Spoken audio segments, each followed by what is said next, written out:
তো তুমি কোন ক্লাসে পড়ো? ক্লাস 2-তে পড়ো? আমাদের মনে অনেক ইচ্ছা জাগে যেটা আমরা অনেক সময় প্রকাশ করতে পারি না। কে কি বলবে, কে কি ভাববে। তো যারা একটু চাপা স্বভাবের তাদের এমনটা হয়, যেমন এর মধ্যে আমিও পড়ি। তো আমার মতো কারা কারা আছো অবশ্যই কমেন্টে জানাবে। তো নমস্কার, কেমন আছো সবাই? আমি শিল্পী, আমার একটা নতুন ব্লগে তোমাদের সবাইকে স্বাগত। তো এই ব্লগটা হচ্ছে গত জগদ্ধাত্রী পুজোর। তো তোমরা হয়তো বা অনেকে দেখেছো যে আমি কুমারী পুজোর একটা লাইভ দিয়েছিলাম জগদ্ধাত্রী পুজোর দিন। তো যারা দেখোনি তোমরা দেখে নিও। তো এই প্রথমবার আমি এত সুন্দর করে কুমারী পুজোর লাইভটা দেখেছি এবং তোমাদেরকেও দেখার সুযোগ করে দিয়েছি। এটা 30 দিন অবধি থাকবে, তোমরা দেখে নিও। তো এই পুজোটা হয়েছে আড়ালিয়াতে। তো এবার তো দুর্গাপুজোতে মার কাছে যেতে পারিনি। তো মা বলছে যে দুর্গাপুজোতে নেব না, তোকে জগদ্ধাত্রী পুজোতেই নেব। তাই জগদ্ধাত্রী পুজোটা খুব ভালো মজা করেছি।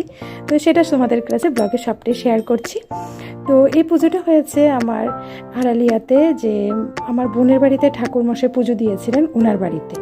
তো বোনকে এবং বোনের বাড়ির সবাইকে, রিলেটিভদেরকে ইনভাইট করেছিল। তো বোন বলছে যে যাবি? আমি বলছি হ্যাঁ অবশ্যই যাব। কুমারী পুজোটা এত কাছ থেকে, কারণ দুর্গা পুজোর সময় দেখেছিলাম অনেক বছর আগে, অনেক দূর থেকে, এত কাছ থেকে দেখতে পারিনি। তো এই সুযোগটা অবশ্যই আমি মিস করব না। আমরা তো ভেবেছিলাম আমরা পুজোটা মিসই করে দেব, কারণ ওনার বাড়ি আমরা খুঁজে পাচ্ছিলাম না। তো হঠাৎ আরেকজনের বাড়িতে আমরা ঢুকে গেছিলাম, ওদের বাড়িতেও জগদ্ধাত্রী পুজো হচ্ছে। তো ভুলবশত ঢুকে গিয়েছিলাম। পরে যা জিজ্ঞাসা করতে করতে তারপরে পৌঁছেছি। তো যাক, আমরা আসার পর তারপরে গিয়ে পুজোটা শুরু হয়েছে। তো সপ্তমী শেষ, অষ্টমী শুরু হবে, প্রায় রাত 12টা বেজে যাবে পুজো শেষ হতে হতে। তো এখানে গিয়ে আরেকটা মজার ব্যাপার হলো, এখানে গিয়ে আমরা কাঠিয়া বাবার গুরুদেবের সাথে দেখা হলো। উনিও খুব মজাদার মানুষ। কি শর্ত?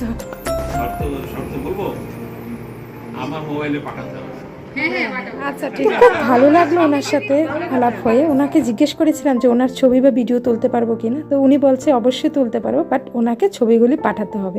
তো আমরা প্রসাদ নিয়ে নিলাম। চলো এবার তোমাদেরকে আলাপ করিয়ে দিই যে ছোট্ট কুমারী মায়ের পুজোটা দেখলে ওর সাথে।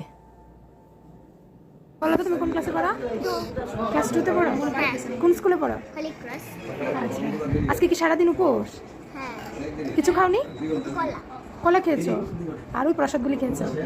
আর কিছু খাওনি? সুন্দর করে একটা করে কেমন করে বাচ্চা তো কার সাথে এসেছো? এটাই আমার জন্য কেন ভালো লাগে। আমি আমার ঠাম্মার মা আসেনি? এ নিয়ে কতবার পুজো হয়েছে তোমার? অনেকবার।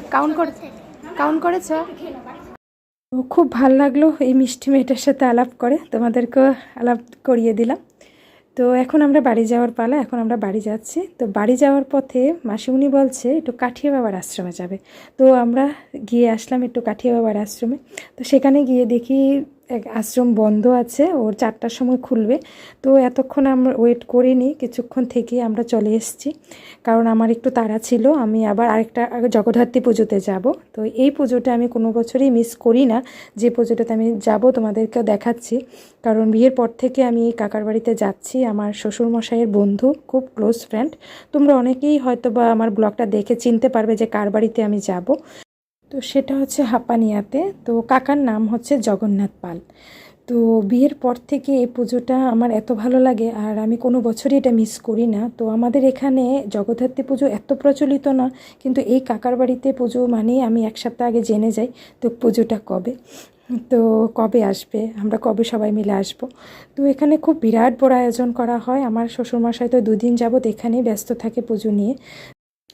তো সন্ধ্যা থেকে প্রসাদ দেওয়া শুরু হয়, প্রায় রাত 12টা অবধি চলে প্রসাদ দেওয়া। রাস্তা থেকে পুরো লাইন, প্লাস অনেক আইটেম থাকে, বুফে খাওয়ার সিস্টেম। তো খুব সুস্বাদু হয় প্রসাদ। তো এবার আমার জগদ্ধাত্রী পুজোটা তো বেশ কেটেছে। তো তোমাদের আজকে আমার এই ব্লগটা তোমাদের কেমন লাগলো অবশ্যই কমেন্টে জানাবে। যদি ভালো লাগে প্লিজ একটা লাইক শেয়ার করে দিও। ততক্ষণের জন্য টাটা, বাই বাই। দেখা হচ্ছে আবার একটা নতুন ব্লগে। সবাই খুব ভালো থাকবে।